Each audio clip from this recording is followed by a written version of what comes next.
Welcome to Time Capsule, where we explore life in the 21st century through the eyes of people like you and me. I'm Monica. And I'm Joenrhuz. And today we have Miss Tanya Pampel, stay-at-home mom and online clothing business owner. Welcome, Tanya. Hi. So can you tell us a little more about what you do? What inspired you to take on your profession? Well, I'm going to start with just being a stay-at-home mom, because I really feel like, that is really my ultimate calling. I would have never thought that I was going to be a stay-at-home mom years ago, especially with 9 children. But I guess, that's what God had in store for us. And, it's funny. I actually never really thought I was going to have children. And then I had my first, and, you have that baby in your arms and it's just love at first sight. It is just the biggest miracle ever. And, I fell in love and kind of went from there. And, through the years, we've been trying to think of like some ways to maybe make a little bit money on the side, things like that. And after I had my third baby, I started to get back into sewing. I really enjoy sewing. And so I got back into sewing. And so I started sewing like baby clothes and like baby headbands and hair accessories and things.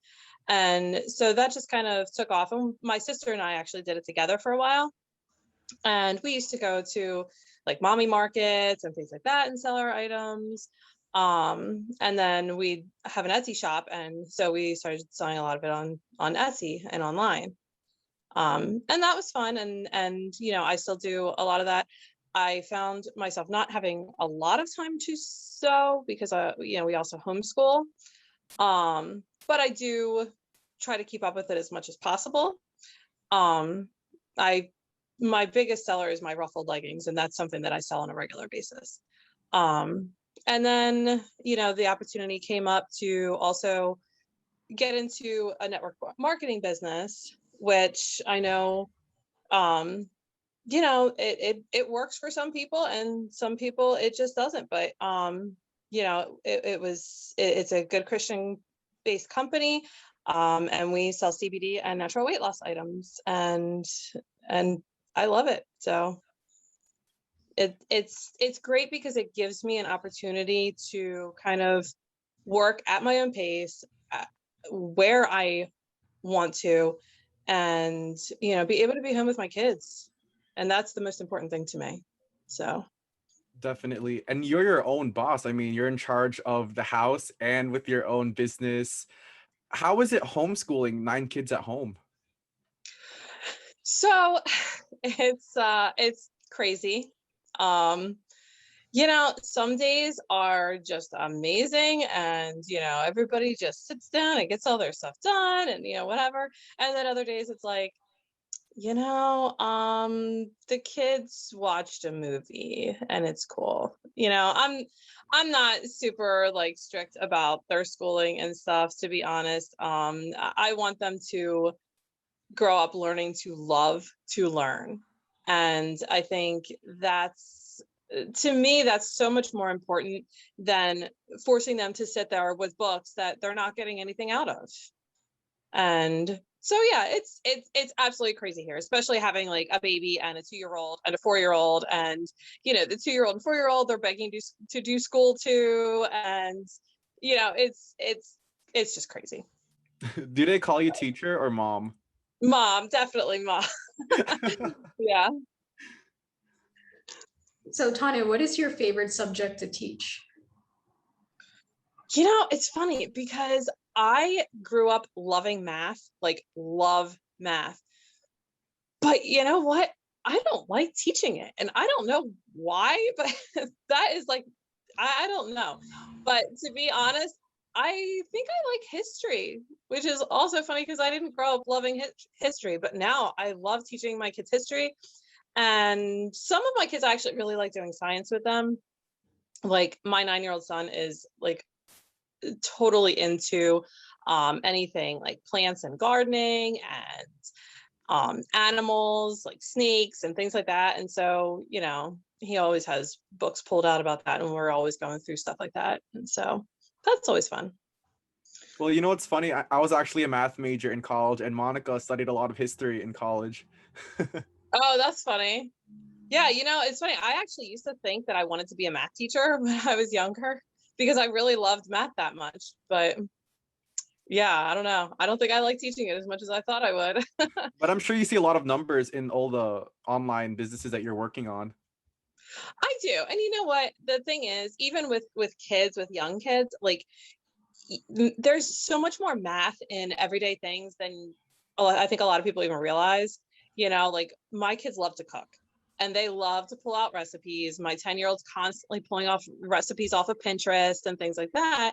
And, we have a big family, so she has to multiply the ingredients on there. And so she's constantly like, okay, well, I have to add these fractions and multiply these numbers and whatever. So, there's math in a lot more than I think people realize sometimes. It's not just all in a book. Definitely. So Tanya, if you're pursuing a different path, what would you be doing and why would you be doing it?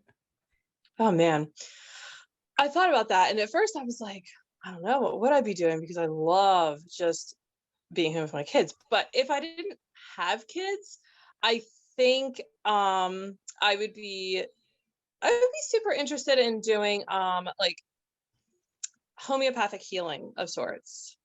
I'm very much into natural health, natural healing, homeopathics, essential oils, herbs, and things like that. So, I mean, and I really like to even talk to people that I know, like friends and things like that, and help them with certain things. I know I have friends that come to me and are like, oh, my doctor wants to put me on this, but, what do you think? Is there anything natural that you can come up with? And there are things, out in nature that God has put out there, for our natural healing. And so I think that would be a big interest. I've often also thought about, like I'm a huge breastfeeding advocate. And so I've often thought about being a lactation consultant someday. I've breastfed all my children, and I see a lot of women struggling with it in a lot of different ways. And my heart really goes out to them because I know, especially women just having babies, and it's they're hormonal, and it's they want to feed their babies, and they struggle with it, and it is hard sometimes in the beginning. And so I've often thought about maybe pursuing that at some point, even in my future. So would you also like be a wet mother where you help deliver babies as well?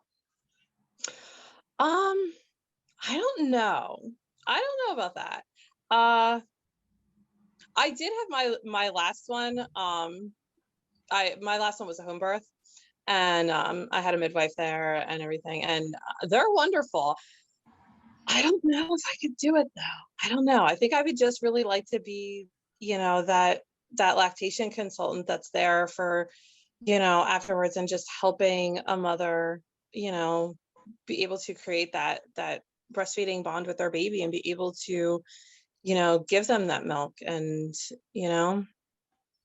I have a question just out of curiosity because I don't know anything when it comes to, breastfeeding and moms, but what struggles do women usually experience when it comes to breastfeeding?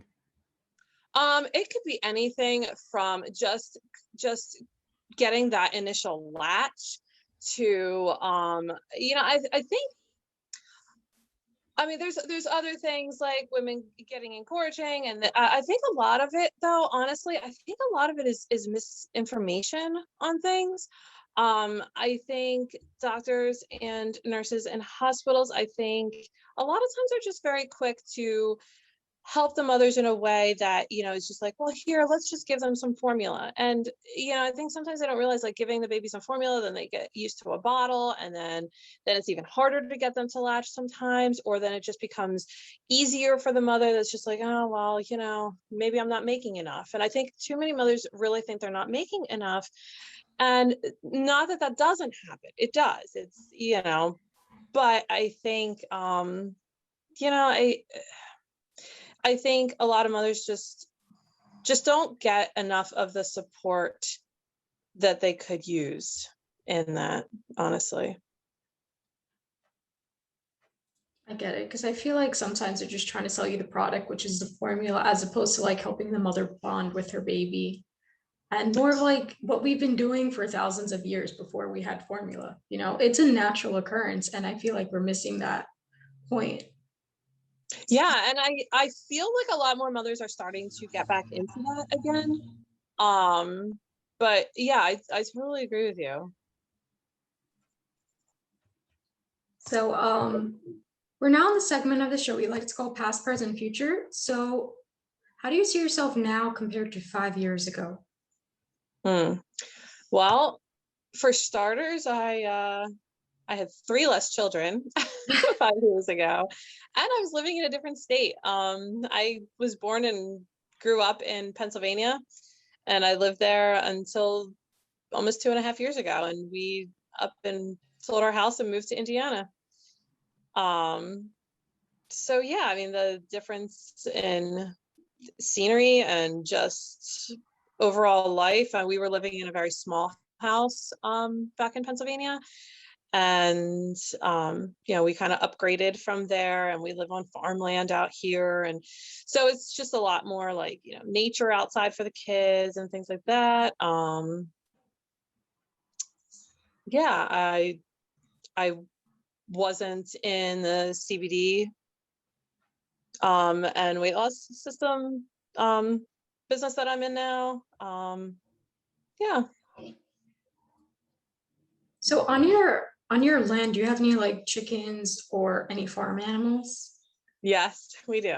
We we have a lot of chickens, and we have 8 ducks right now. Oh, Oh, Yeah, and we let them free range, so they're literally just everywhere. so you have fresh eggs every morning. Oh, yes. Yeah, and we right now they're like overachievers, so we have a ton of eggs right now. oh my God. I wish we had that kind of life here in the city. Yeah, well, you know, I tried having chickens at my house in Pennsylvania, and that didn't really fly with the local ordinances. So yeah, just thankful that we get to have them here now. Wait, so how does that work? Like, how often do chicken have eggs? Is it once a month, every day, every week? Chickens and ducks can lay almost every day, depending on what breeds you get. So yeah, I mean, we're collecting eggs every day. Do you have eggs for breakfast every day? Almost in some form, yes. I mean, we do, you know, a lot of like casseroles and like, you know, things like that that the kids all eat. But yeah, some of my kids are pretty picky, so they're like, yeah, I need to go find something else. But yeah.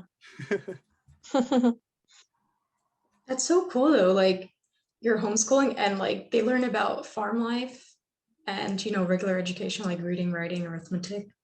So I think that's so cool. They get a holistic view of being a human, I would say.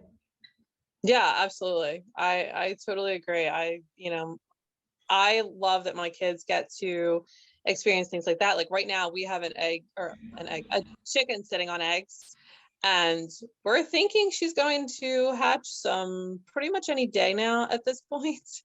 And so my kids are always going out there and checking, and we have done like hatching eggs in an incubator in the past. And so yeah, we shoved a couple duck eggs under the chicken so that hopefully she'll hatch a couple ducks too. But yeah, it's fun. And my kids are constantly out in the woods, and we have a stream by the house, so they're always out there and doing stuff. And yeah, it's a really good education for them, I believe.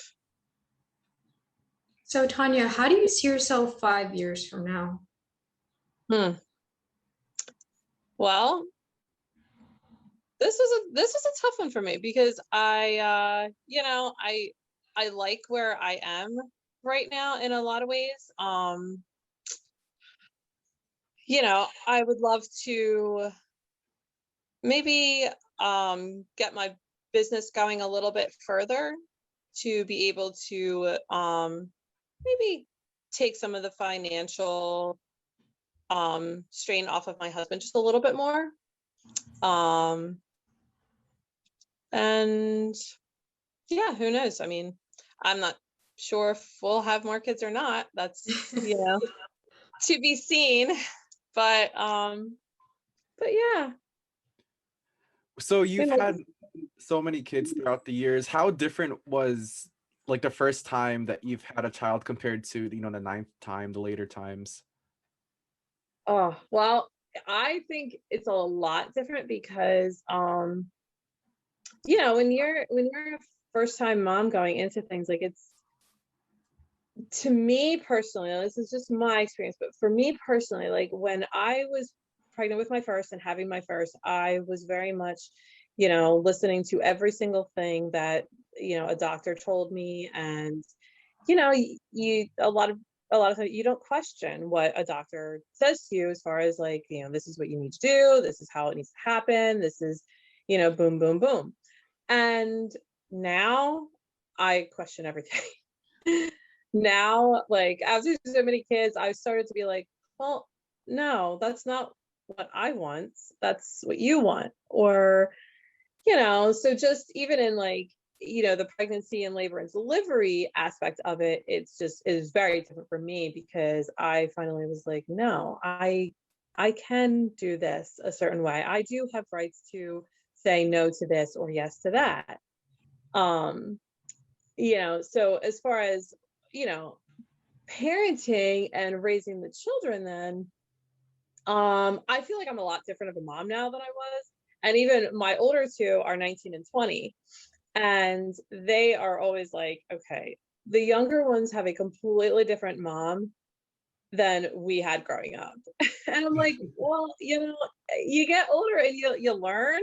And, sorry, you were kind of the guinea pigs in it all, but but eventually you'll learn different things. And it's like,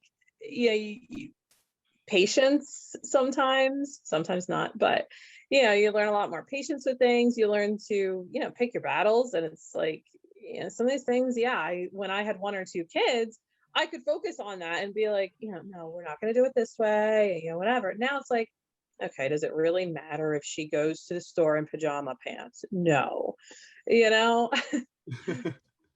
I mean, I can completely relate with your kids. My parents are definitely less strict with me. I'm the youngest in the family of two. They're Okay. definitely have more expectations from my older brother, but for me, they're definitely more relaxed. Yeah, it totally happens. And I was the oldest growing up. So I know, even just watching, and I only had two in my family as well. But I know growing up, my sister was 4 years younger, and I'd be like, what? She's getting to do that? I was never allowed to do that. So we're now at the part of the show where we examine more into your life, and I think we touched on it a little bit with how you live your life by, but what principles do you live your everyday lives with? I am a born again Bible believing Christian. And so for me and my family, we go by the principles of the Bible, and what God has in there for us. And there is no alteration from that for us. Do you want to expand on that more? Would you like to? I mean, as far as our beliefs go, we try to use the life of Christ as, our example in how we live our everyday life. We go to the Bible for, if we have questions about things, or we want to know how to do this or how to handle this situation. Like the other day, the kids and I were going through how to handle conflict, and conflict resolution within the family and within each other.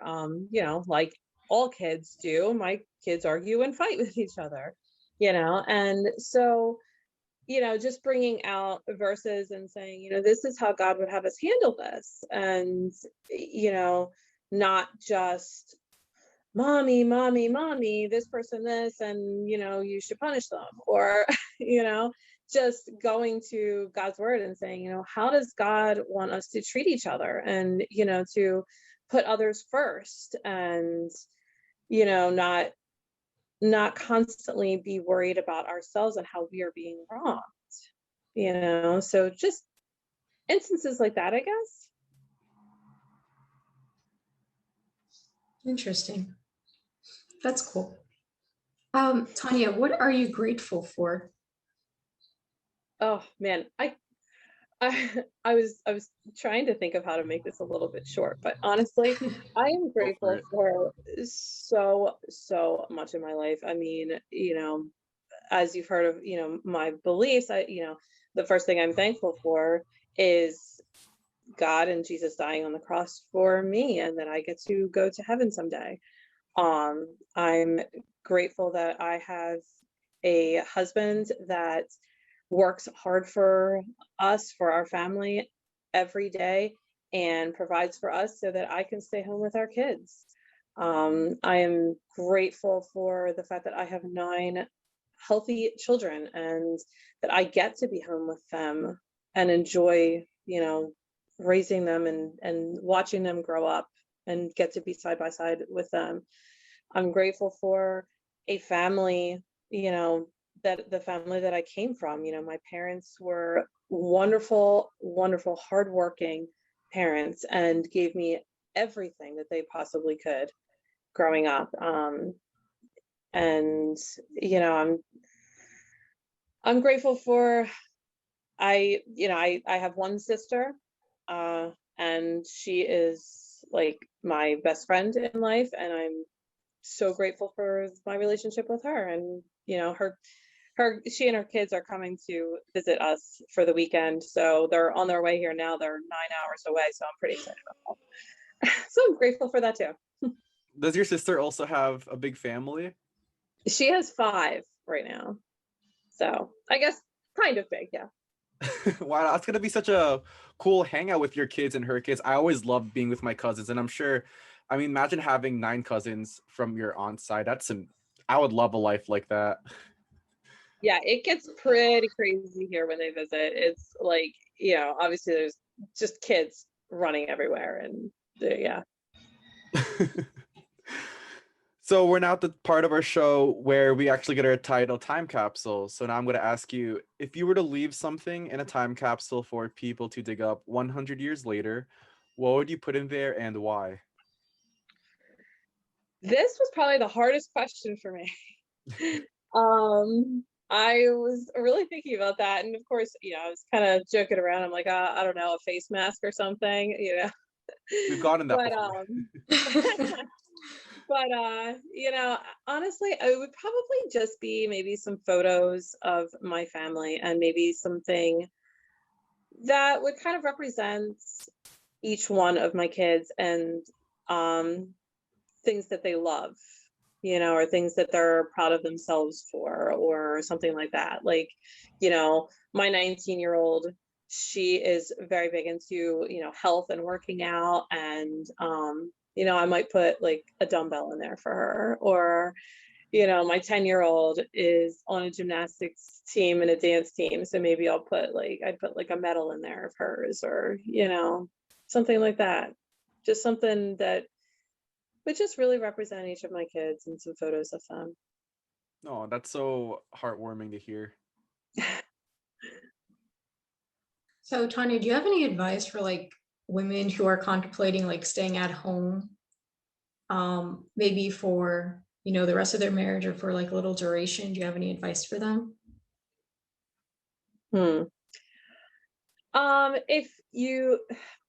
If you'd really like to be home, and and you feel like God is calling you to be home with your children, I think one of the things for me is probably just don't sweat the small stuff, really. I mean, it sounds so cliche, but it really is. I mean, I have 9 kids, and we homeschool, and we're here, and my kids are doing activities, and sometimes things just go undone for the day or for the week or whatever. And it's okay, because No, right now I'm sitting up here and I know my sinks are full of dishes right now.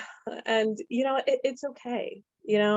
My kids are downstairs and they're happy, and you know, we're gonna have a great rest of the day after I'm done here. And it's okay. Just don't sweat the small stuff and focus on the priorities. At the end of all of this, I don't think my kids are gonna look back and go, oh, thank God we had,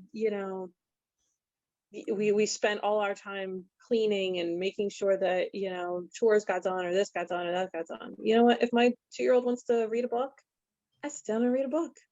It's just it's just how it is. So is there anything else that you'd like to add or to tell our viewers? I don't think so. Where can they find your businesses? So on Facebook and Instagram, you can just look at Tanya Pampel. And then I also have my boutique page, which is Flowers and Fairy Tales Boutique. I don't post as much on those, but they're there, and I will answer messages if somebody ever messages me about anything.